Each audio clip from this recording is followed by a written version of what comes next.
Good evening. Can everybody hear me? Okay.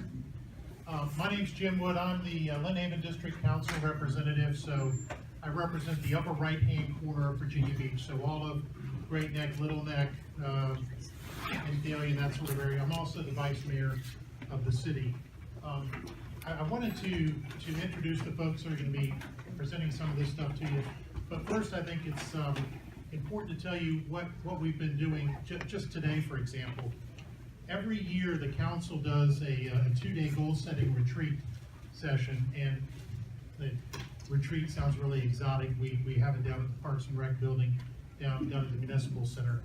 But what we do is we give the city manager a direction, and that's an important distinction. Council's a policy body. Our policy is we set policy, and then the professional staff actually implements this. But the interesting thing is we had five major goals that we came up with, two of which are very, very important here tonight: improving transportation and improving public safety. Those two were the ones that we worked on today. When the Steves contacted me about this, and I did say, sure, we'll be happy to come out here, but for me, again, as a policy guy, it's very important that we have the experts here to do this. Now, they already introduced Captain Wishendall. Shannon is the commanding officer of the 2nd Precinct, which you all are in right now. And then Captain J.T. Orr, next to her, is the commander of the Special Operations Division in the police department. So they basically handle the traffic investigations, traffic enforcement, things like that on a citywide basis, and then Shannon's officers do it on a precinct level basis as well. What I'd like to do right now, there's been a lot of work, a lot of staff work has been done on this since y'all reached out to us, and I want to introduce Deputy City Manager Tom Leahy. Tom is the former Director of Public Utilities for the city. We have 4 Deputy City Managers, and Tom is responsible for a number of operating departments, but significantly Public Works and Public Utilities, and a lot of that stuff has to do with tonight. So we'll get Tom to kick everything off, and you'll see quite a bit of work that the staff has done. Well, thank you very much. I'd like to introduce the staff that are here. Mark Johnson is our Director of Public Works. Phil Pullen is the city engineer. Rick Lohman is our traffic engineer. Valerie Henschel and Dempsey Bruton are 2 of our senior traffic engineers. And they will give you a presentation walking through the statistics and the recommendations under the standards that they have to follow. So, who's going to do that, Rick?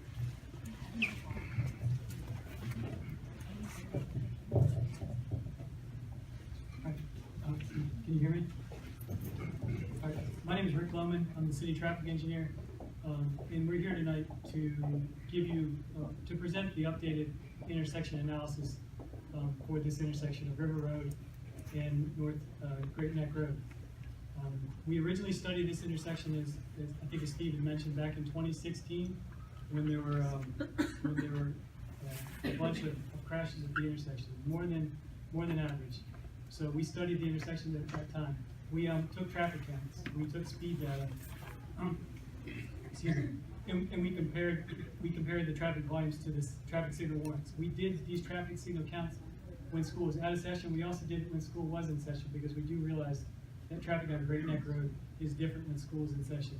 So what we're going to do tonight, and back at that point, we found that a traffic signal was not warranted at this intersection.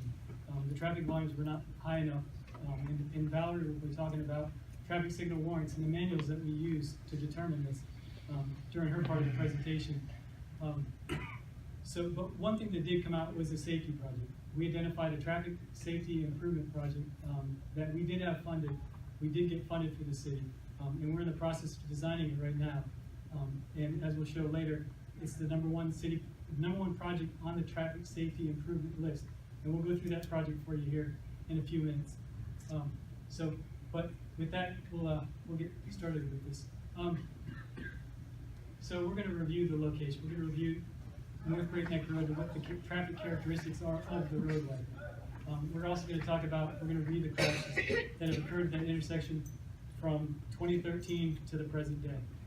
We're also going to talk about the traffic signal warrants, and we're going to talk about the alternatives, traffic safety alternatives to a traffic signal that we're proposing for this intersection.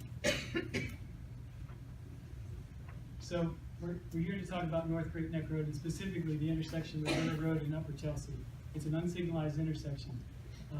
Great Neck Road is a major urban arterial in the city of Virginia Beach, which means its primary purpose, it's got a 45-mile-an-hour speed limit.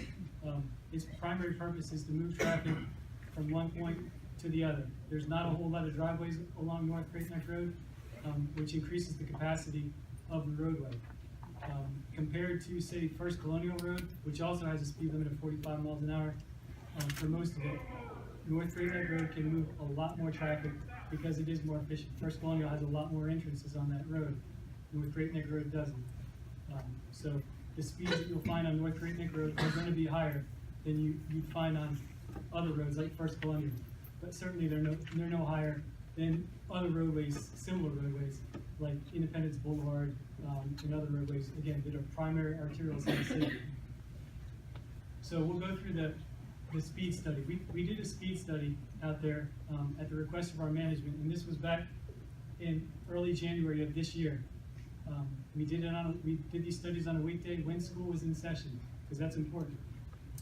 What we found was that the 85th percentile speed of the prevailing speed of traffic on that roadway in the northbound direction was 53 miles an hour, and in the southbound direction it was 54 miles an hour.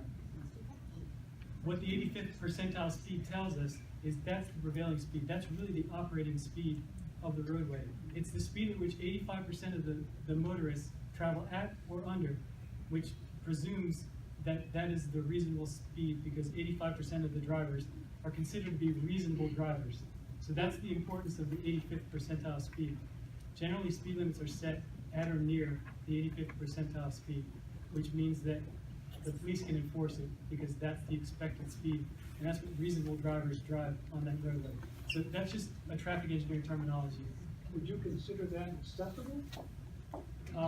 We'd have to get, we can hold that comment. I appreciate the comment, and we can ask the police about that. Generally, if you set your speed limits close to the 85th percentile speed, you will reduce crashes because you keep the traffic platoon in a very tight platoon. If you set the speed limit, lower than the prevailing speed of traffic, then the range of speeds would be much higher. So we're going to have to hold the questions to the end, and please keep in mind, you are hearing a traffic engineer tell you the traffic engineering of the intersection based on the state and federal standards that they follow. So don't take their words and interpret it that you think it's reasonable versus this is a technical term from a manual that they're using. But please hold your questions till the end, and then we'll answer. Thank you very much. Thank you. So, and as we get into this, I did want to point out that there is a lot of emotion here. I recognize that. We certainly appreciate that. We're all mothers and fathers, and we're all sons and daughters, and we're all brothers and sisters here. We're members of this community, and so we do understand, and our heart goes out to everyone that's been involved in a crash at this intersection. And what we've shown here is just the location of these crashes that have taken place since 2013. So we do appreciate the emotion, but as engineers, and for the purposes of this study, we have to present today how we studied the intersection. As engineers, we have to objectively look at the crash data. We have to take a look at the patterns to see if there are patterns, the crash patterns, whether they're in one direction or another, whether at different times of day. So to develop a series of improvements or a set of improvements that would best remedy some of these crashes, we have to objectively look at this data and figure out what caused the crashes and why it happened, and see if there's patterns that we can solve. So we'll step through all the years. In 2013, there were 3 crashes at the intersection, and 3 seem to be about average at this intersection. You can see 2014, 3 crashes. 2015, 3 crashes. 2016, there were 8 crashes at this intersection. And this is when we were called out to first study this intersection. Because again, 8 crashes is not the 3 to 4 crashes that we have been seeing at this intersection. At that point, we did this study, and we'll report back on kind of what we recommended for this intersection based on that and how we're proceeding with those recommendations. In 2017, there were 3 crashes at this intersection. And in 2018, there were 2 crashes at this intersection, and both of these crashes were tragic. The one that occurred in June was a DUI, and the driver was going a substantial amount of speed over the speed limit. So, I'm not sure any of our recommendations could fix what happened then. And I know the police are here if there's any more discussion about that crash there. And then there was the crash that occurred in December of this year.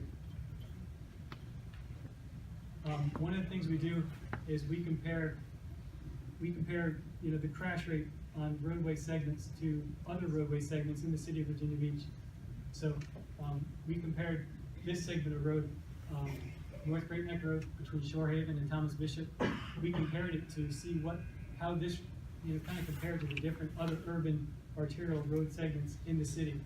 And what we found was that, as you can see, the roadway has kind of ranked and this takes into account the number of crashes, the volume of traffic on the roadways, and it also takes into account the severity of the accidents. So again, very objective statistics, and what it shows is that over the past 5 years, the road has performed in the middle to the bottom third, meaning it's in the middle or the bottom third or the safest roads, urban roadways in the city of Virginia Beach. And these are just for comparison purposes. So with that, Valerie's going to talk to us about traffic signal warrants.